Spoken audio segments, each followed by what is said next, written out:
ഗാർഡനിങ്ങില് bordering എങ്ങനെ നമുക്ക് കുറച്ചുകൂടെ മനോഹരവും റിലയബിളും ആക്കാൻ കഴിയും എന്നുള്ളത് നിങ്ങളാരെങ്കിലും ആലോചിച്ചിട്ടുണ്ടോ?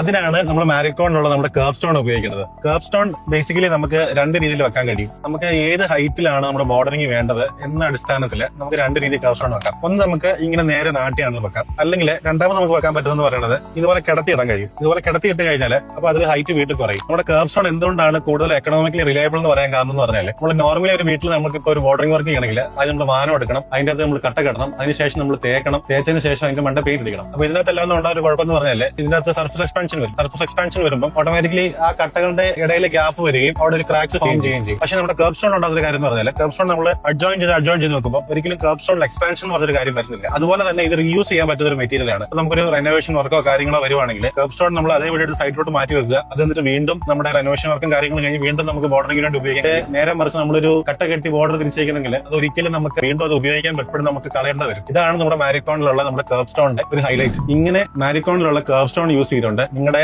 ഗാർഡനിങ്ങിലെ ബോർഡേഴ്സ് കൂടുതൽ മനോഹരമാക്കാൻ കഴിയും.